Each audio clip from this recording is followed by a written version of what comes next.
Hello, my name is Sterling. I'm a certified sommelier and a certified specialist in wine with the WSET Level 3 award in wine and spirits.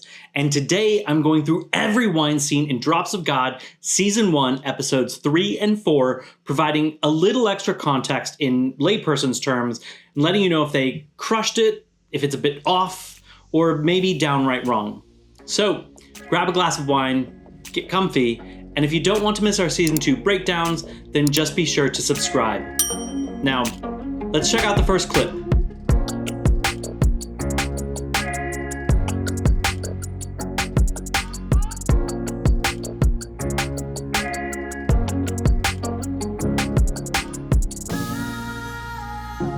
Céleri cacao, crayon, craie, fougère, glaise, réglisse.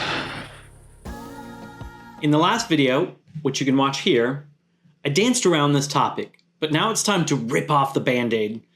The show keeps focusing on lists of aromas. We also see in the show that Alexander trained Camille at a very young age, and it wasn't just smell, it was taste as well. This is essential to blind tasting. Tasting allows us to discern things like sweetness, bitterness, acidity, alcohol, body. Think of the difference between skim milk, whole milk, and cream. Umami, a kind of savory sensation, and tannin, the thing that strips the saliva from the walls and roof of your mouth, leaving your tongue feeling like sandpaper.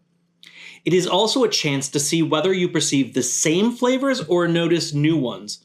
But the show doesn't really mention any of this when describing wine. I think this is a situation where the show is oversimplifying things. It is much easier to go over a list of aromas than to include descriptions of wine structure, which would involve going over a bunch of definitions. This is the wrong way to discuss wine because it leaves so much out, but I do understand why the show chose to do it this way.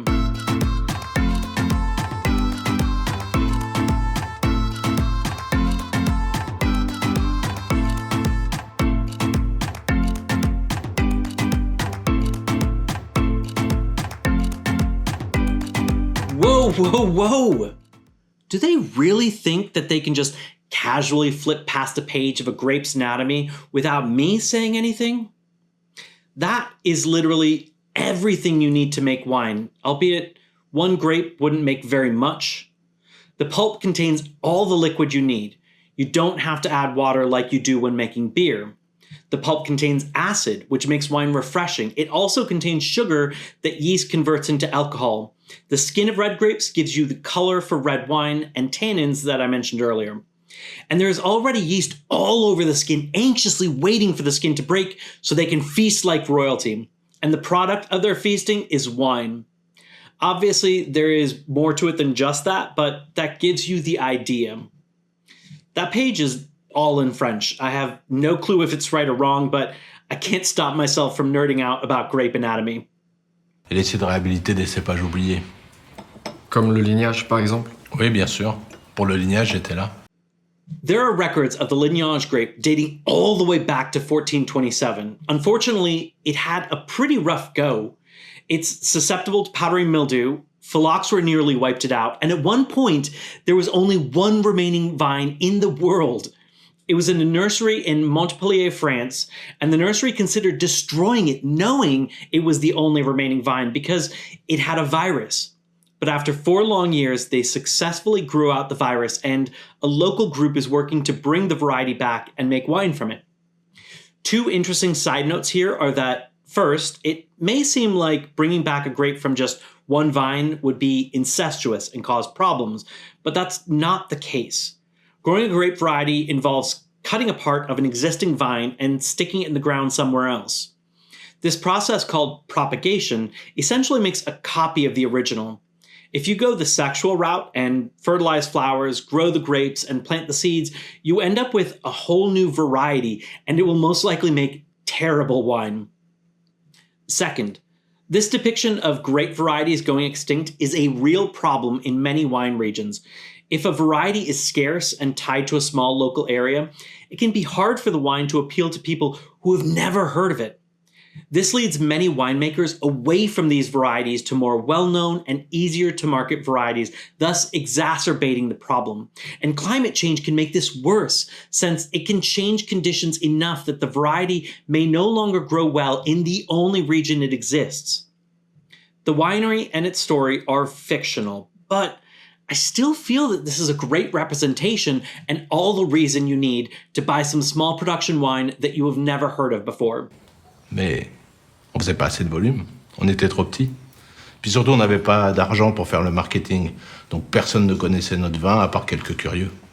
On a fait faillite en 96. Notre vin a vécu 10 millésimes, pas un de plus, pas un de moins. On a bradé tout ce qu'on avait pour éponger les dettes. Ensuite, j'ai vu que certains s'en étaient mis plein les poches. 10 000 euros la bouteille. On la vendait quoi? 40 francs? Most people who buy wine do so to consume it. I think that's obvious. But unlike most food and beverages, some people treat it like an asset or an investment. Anytime there's a lot of money to be made, there will always be unscrupulous people like the ones just described that will try and make a fortune from wine and don't care about people getting hurt along the way. Unfortunately, this is accurate. La particularité du lignage, c'est qu'il pouvait être vinifié soit en rouge, soit en blanc. Most white wines are made with white grapes. Red wines are made from red grapes. The color of red wines comes from the skin of red grapes, not from the pulp. There is an exception here, but no time to go over it. When making red wine, winemakers leave the skin in contact with the juice to extract that color. Do it a long time and you have a red wine. Do it a little and you have a rosé. Don't do it and you have white wine.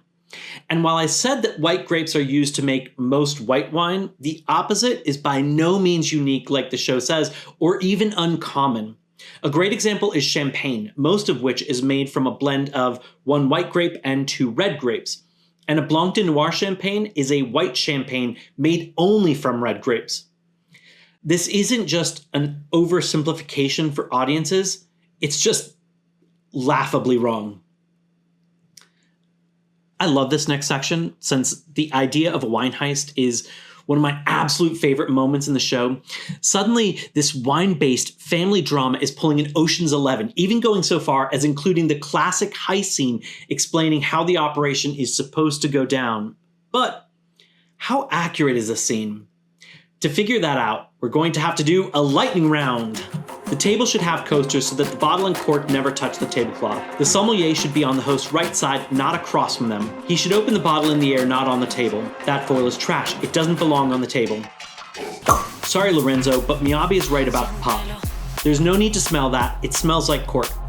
And wipe inside the lip, not just the top. The cork goes on a coaster, not the tablecloth. There's actually more to the process than what they showed. This includes things like bringing the correct glassware and always going clockwise around the table to fill the glasses, starting with the ladies first, then the gentlemen, and finally the host, regardless of gender. And yes, this can mean that you might need to circle the table 3 times. I have to deduct points for these omissions as well, since if you're trying to trick a wealthy and savvy customer, you would need to do everything or it would raise eyebrows. It's a very fun scene that gets some things right and some things wrong. All right. It's a well-known fact that I can't legally take off points for the same thing twice. So this next scene of the wine heist should get by. Right? The central tension comes from the fact that Camille can't get the information she needs from smell alone. So she can only hope desperately that they don't finish the entire bottle. But before I talk about that, I just need a moment to chastise Camille. Camille, you shouldn't let the guest glass get empty before refilling it. I know it happens sometimes. Maybe the restaurant is extremely busy. Maybe the guest is drinking extremely quickly, but you literally have 1 table. Okay, back to the main point. It is common for sommeliers to pour a small taste of wine for themselves, especially at fancy restaurants like Luca's. If there's a wine fault, the sommelier can catch it and inform the guest. Also, there are so many wines, and some can be extremely expensive. This might be the only opportunity for a sommelier to taste this specific bottle. And the more they taste, the better equipped they are to help guests choose the next bottle. Even if Luca's restaurant doesn't normally do this, it wouldn't be weird for them to inform the guests that they're instituting this practice to provide better service. Truffle. Truffle. Oh, shit.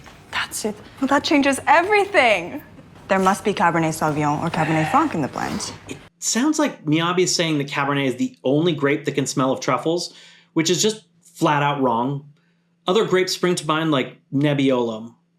If I'm being extremely generous, maybe she means that truffle plus all the other aromas can only point to Cabernet, but I don't think you could definitively say that with just the handful of aromas they're working with. These are the wines that could fit. Unfortunately, you won't be able to try them. We don't have them here, and considering the hour and the time it would take to find them, it would be too late.